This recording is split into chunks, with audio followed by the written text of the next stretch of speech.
Tonight, top Democrats say they believe they have incriminating new evidence against President Trump ahead of his impeachment trial. A national security site has exposed previously redacted White House documents on the freeze of U.S. military aid to Ukraine. One email revealing that a White House budget official told the Pentagon that the aid was held, quote, on the clear direction of the president. We're joined now by Congressman Steve Cohen, Democrat. He serves on the Judiciary Committee. Congressman, thanks so much for joining us.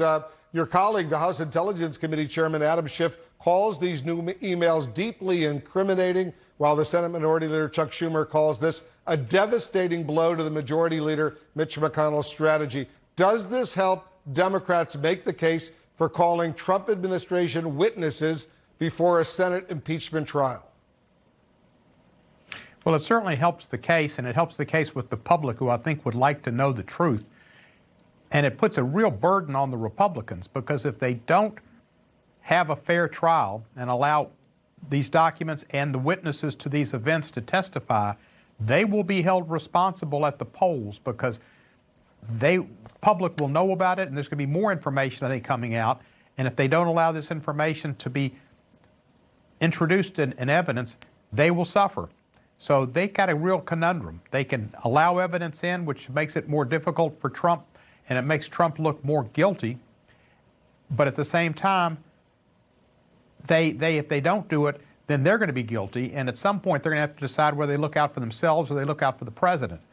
And they may have to, it could be a point where there's a divergence of interest, and they may have to look out for themselves and figure they're better off by voting what's right than sticking with Trump. Do you think the House Speaker, Nancy Pelosi, anticipated that additional information would come out when she decided to hold off on actually delivering the two articles of impeachment during this recess?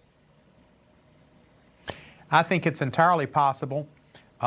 Speaker Pelosi has played this extremely well. She's a talented speaker, maybe the best ever.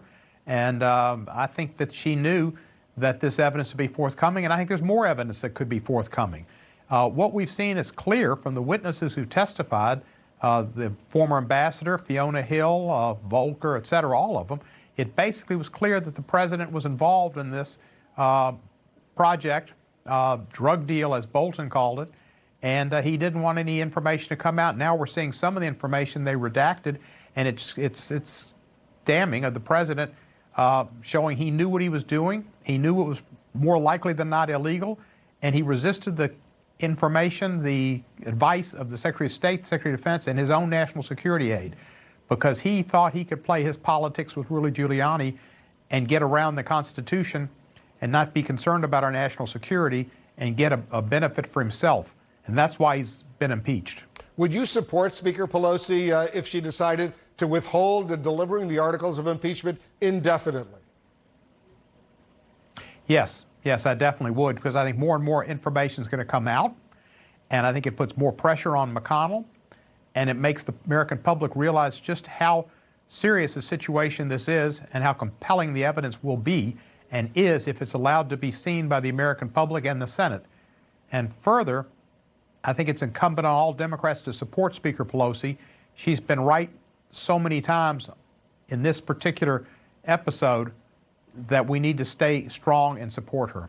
What would be wrong, Congressman, with following the precedent set by Bill Clinton's impeachment trial? They let the opening arguments from both sides go forward, and then they decided on whether or not to call witnesses.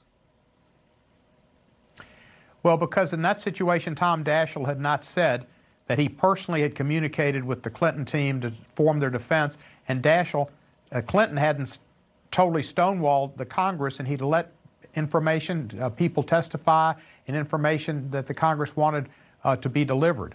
This is a different situation here where the president has totally stonewalled the Congress, and that's one of the articles is obstruction of Congress. So we come in with unclean hands. McConnell has said he wants to make this a quick trial, get it over with, and he's working strictly with the president, and he wants to get an acquittal. That wasn't the situation with Daschle, and everything about Clinton was pretty much known before it occurred. We knew he had sex with a intern, and we knew he lied about it, and those were the only issues. With this, situation, there's a lot of proof and a lot of information that's been hidden by the president, obstruction of Congress. This is more obstruction of Congress. So I don't think you could go with the Clinton rules because you were dealing with a different president who responded to Congress and understood Congress's Article I powers, and you're dealing with a different set of facts that the American public knew, which is right now there's still information to be brought forward. Congressman Steve Cohen, thanks as usual for joining us. Good to be in the Situation Room, and Happy New Year. Happy New Year to you as well.